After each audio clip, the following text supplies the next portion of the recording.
Now, what is up, everybody?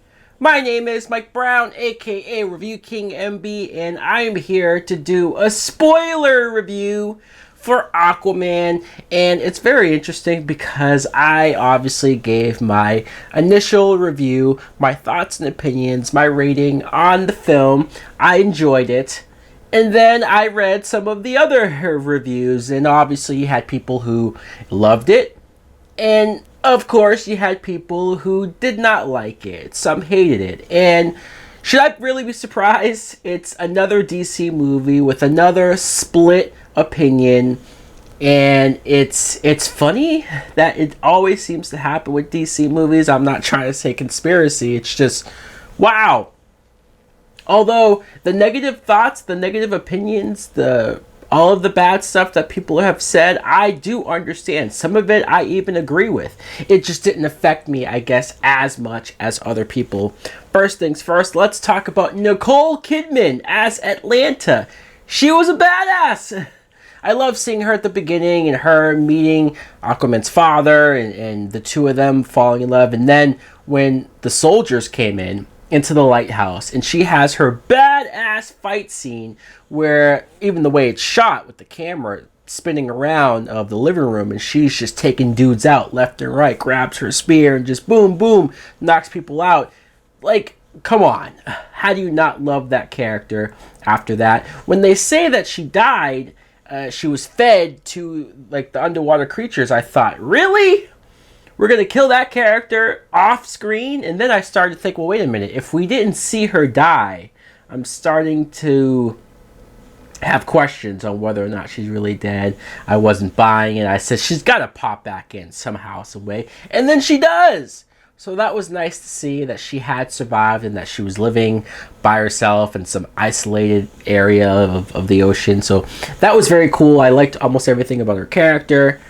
Ocean Master, I mentioned how Patrick Wilson, great actor, and some points the character was a little generic, but I did like when he explained about how humans pollute the ocean, right? We throw trash and we're so careless and we do this because that's real life stuff. That's real life issues of over pollution and how much that's affecting the environment and global warming, and people want to debate back and forth on that. But I like that played a part in it.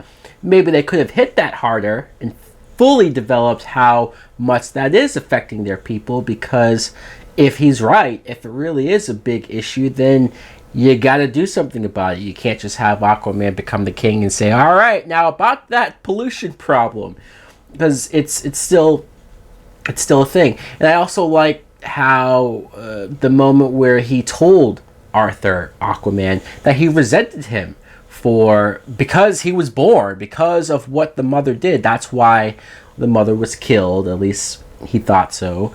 And it kind of makes sense. He looks at his half-brother and thinks, you're the reason why my mom's dead.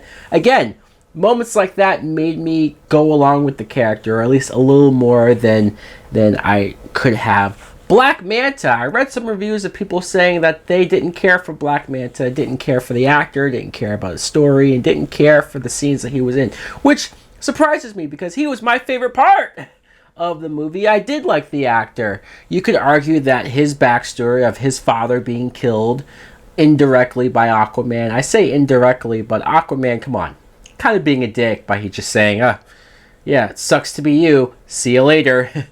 But at the same time, I don't blame him because they were just trying to kill him, and he's seen them kill people themselves. So I also understand it too, but I think Black Manta had great motivation, and I almost wish the movie was just about him. But then, because this is the first movie and it's tied so much to Aquaman's origin, you needed an Ocean Master and that connection to the throne and whatnot. So the biggest reason why I'm happy that Black Manta was in this movie.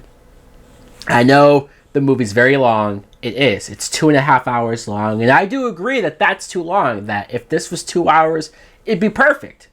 But if we don't get a sequel for Aquaman, if this movie, not bombs, but if it doesn't do all that great, if they reboot the DC universe, we might never get another Aquaman movie. We might not get another chance to see Black Manta in full effect. If you just had this guy in the background and they were setting up, oh, in the sequel he'll put that Black Manta suit on. No, we got to see him in the suit now. We got to see him in like 2 or 3 action scenes, where the scene in Italy was amazing. I love that, of just them being chased on the rooftops and whatnot.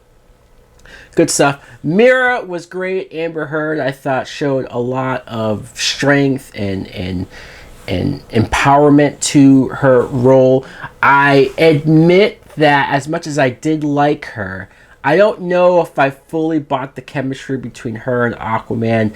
I don't think it was terrible, the two of them together. I like the back and forth of the more humorous moments, but I just mean, I don't know if I buy her falling for him. I don't know if I buy that she would give everything up in her status of Atlantis to take off and save him and then basically become a fugitive from that point on. A little far-fetched, but again, I was still willing to go along with it because I like the actors and I wanted to see what happened next. When I talked about the movie being too long, it's really because they had so many scenes of explaining the Atlantean backstory. I don't think I need to know the history of the original king of Atlantis and how they used to be above water, but then because they did something, it destroyed their land and they got sunk underwater, but then it gave them powers to breathe underwater. I'm like, I don't need all of that.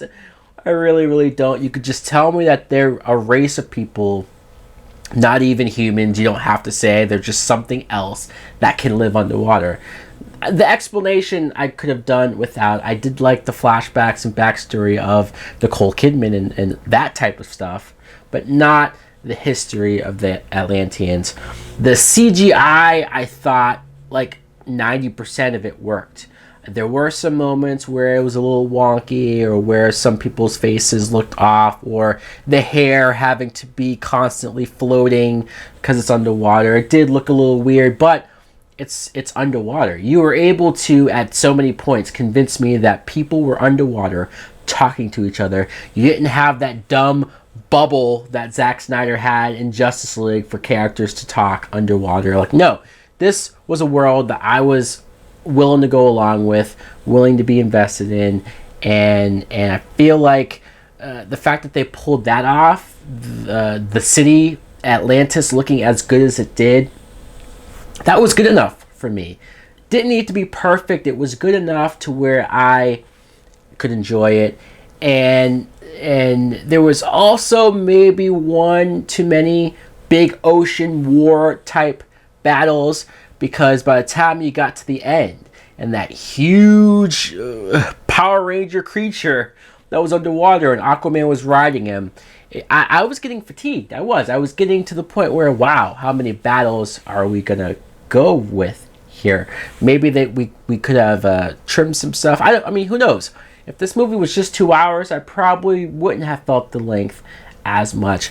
That's really my biggest complaint, is the length. Otherwise, I still think this is an enjoyable film. I still am very glad that we have an Aquaman movie, that DC finally made an Aquaman movie. If only they made it before Justice League.